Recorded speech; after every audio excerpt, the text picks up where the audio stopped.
Halo, assalamualaikum warahmatullahi wabarakatuh. Balik lagi ke video mingguan aku di YouTube channelnya RSP. Hari ini aku mau ngebahas tentang gimana sih caranya melawan rasa malas dari hal kecil ya. Kan kita pasti pernah ya kayak menunda-nunda pekerjaan, kayak ini mah gampang bakal dikerjain hari ini deh, kerjain insya Allah selesai, tapi ternyata udah keburu malas besoknya lagi dan seterusnya sampai ke waktu deadline-nya. Nah pas sudah deadline ini baru deh kita ketar-ketir, kenapa ya nggak aku kerjain dari dulu. Terus baru deh sadar, kenapa ya kalau misalkan dari dulu aku ngerjain pasti aku nggak akan kayak gini. Nah pasti kalian juga sering banget ngerasain hal kayak gini. Dan nunda-nundanya itu dari semua aspek kehidupan gitu, mulai dari pekerjaan, mulai dari hal kecil, misalkan aku mau bangun tidur jam berapa, tapi ternyata masih ada waktu buat buat tidur lagi sebentar, 5 menit gitu, ujung-ujungnya kebablasan kan. Terus yang ketiga, terusnya kayak apa lagi ya contohnya ya, selain pekerjaan, kayak misalnya ibu rumah tangga, aduh mau masak tapi nanti aja deh, nunggu sore, nah sore udah keburu mager, ujung-ujungnya beli makan lagi. Padahal hal itu tuh sebenarnya nggak baik sih buat dilakukan, karena misalkan kita melakukan hal tersebut di waktu yang mepet ataupun waktu yang tegang waktunya, kita tuh nanti hasil dari pekerjaan kita itu pasti bakal kurang maksimal. Semua hal yang ditunda-tunda itu emang core-nya itu dari satu doang, yaitu rasa malas. Nah gimana sih caranya kita untuk melawan rasa malas itu? Nah di video ini aku bakal ngebahas tentang gimana sih cara melawan rasa malas yang selama ini aku lakuin gitu. Jadi aku tuh melakukan metode ini biar aku tuh nggak menunda-nunda pekerjaan lagi. Nah sebelum kita ngebahas lebih jauh tentang rasa malas, kita tuh harus ngomong sebuah negara yang anti banget sama kata malas, yaitu negara apa? Ya benar banget, negara Jepang. No, it's not about the wibu thing or anything, but ini tentang negara Jepang ya, benar-benar etos kerjanya itu tinggi gitu. Kalian tahu sendiri kan kayak rush hour-nya di Jepang tuh kayak gimana, dan di Jepang tuh kayak benar-benar semua itu harus tepat waktu, tek semua pekerjaan tek, dan katanya nih ada video dari sepulang sekolah bilang itu katanya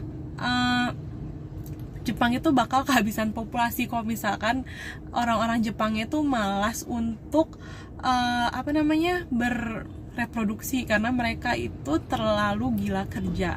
Gila kerjanya itu karena ya itu balik lagi ke etos kerja si orang-orang Jepangnya tersebut.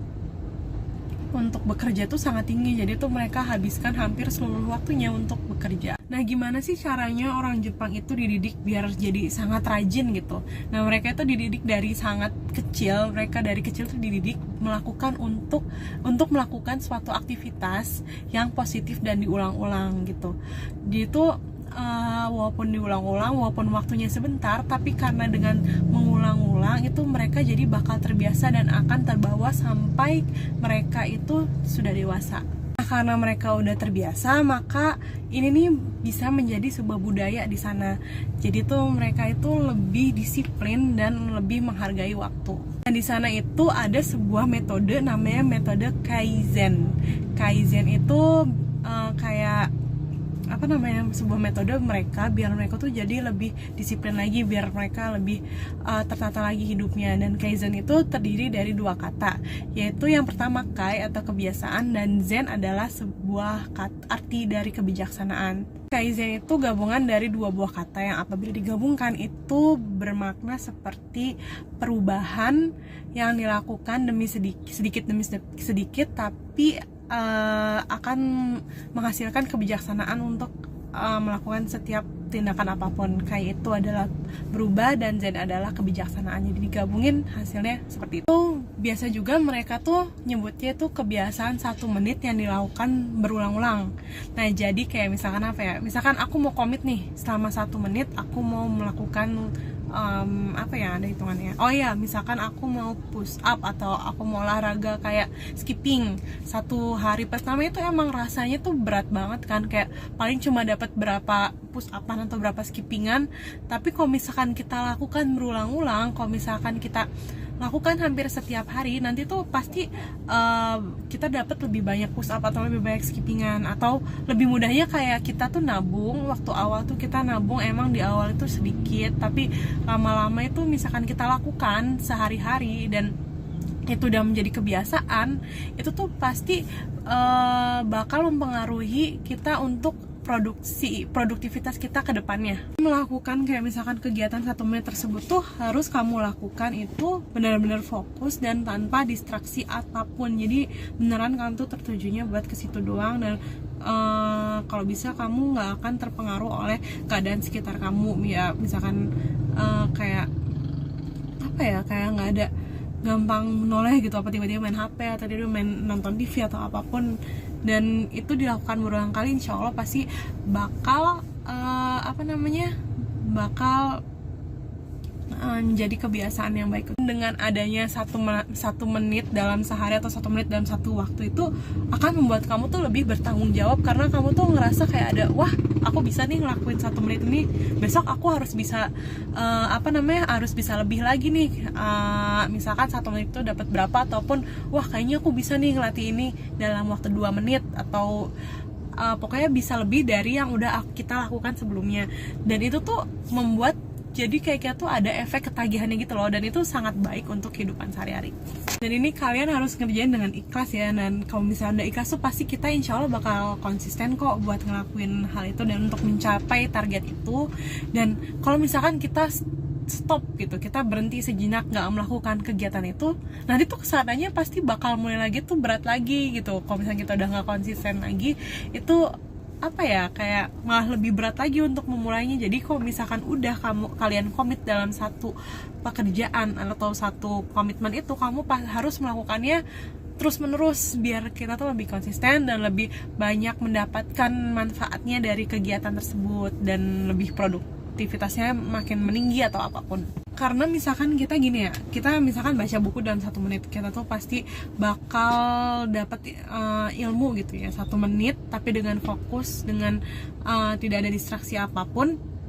Dalam 1 menit kita bisa memproses informasi walaupun cuma sedikit gitu, tapi dalam 1 menit itu kita dapat dapat informasi yang cukup dan baik dan dapat diproses. Sedangkan kalau misalkan kita melakukan semua pekerjaan dalam satu waktu, itu tuh kita memproses tuh lama, dan ya untuk ngingetnya tuh pasti paling cuma 20%-nya gitu. Sedangkan kalau kita baca satu-satu atau kita cari ilmu sebentar-sebentar, nggak langsung seabrek, itu pasti nempelnya lama. Kayak waktu aku dulu ujian, biasanya aku tuh kayak SKS, sistem kebut semalam, dan itu tuh gak baik banget sih menurut aku, karena aku tuh paham materi itu pada saat mau ujian aja, sedangkan di luar ujian saya nggak tahu buat apa itu ilmu pengetahuan itu buat apa. Sedangkan ada beberapa mata pelajaran yang aku beneran kayak interest, dan aku bener-bener kayak ya aku cicil belajarnya, dan itu tuh masih nempel sampai sekarang gitu, walaupun karena aku cicil, karena nggak dalam satu waktu aku ngafalin atau aku memahami informasi tersebut. Dan apa yang aku lakuin ini itu di-approve sama profesor asal Jerman, yaitu Hermann Ebbinghaus kalau nggak salah. Dia tuh bilang kalau misalkan informasi yang kamu dapetin banyak dan satu waktu, itu pasti bakal cepat lupanya dibandingkan kamu misalkan melakukan repetisi atau misalnya kita ngulang lagi, kita nge-review lagi.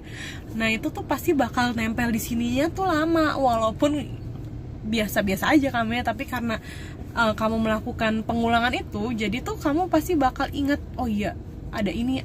Sedangkan kalau misalkan langsung set nih, saya kasih kamu pengetahuan segini banyak nih, itu langsung lupa, walaupun kau udah baca, kalau ngerti, tapi bakal lupa keesokan harinya menurut aku ya.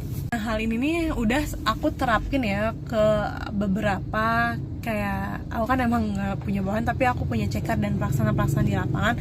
Aku tuh melakukan repetisi untuk minta kayak data solar, ataupun kayak timesheet, ataupun kayak laporan pekerjaan di lapangan. Nah, jadi itu mereka tanpa aku minta, mereka itu udah ngasih, mereka itu udah ngerti, walaupun ada beberapa sih yang kayak emang harus diingetin, mungkin karena mereka overload atau gimana, tapi ada beberapa orang yang langsung nih jam 5 nih saatnya aku ngasih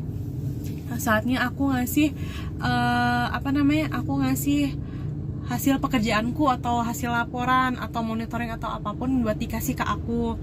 Dan karena aku tuh kayak setiap aku pulang ke rumah itu biasanya kan bilang di grup, Mas, info solar masuk berapa, Mas, info hari ini info hari ini Eksa berapa jam setiap jam 5 itu. Jadi walaupun aku lupa, mereka itu udah laporan gitu, nggak tanpa aku minta. Jadi menurut aku karena ada repetisi itu waktu awal-awal dan mereka sudah terbiasa, jadi tuh mereka nggak akan males buat nge-reach aku buat laporan tentang pekerjaannya.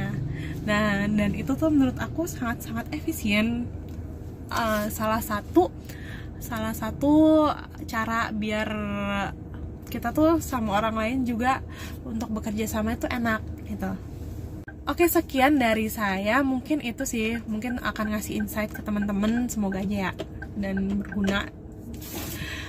Wabillahi taufiq wal hidayah. Wassalamualaikum warahmatullahi wabarakatuh.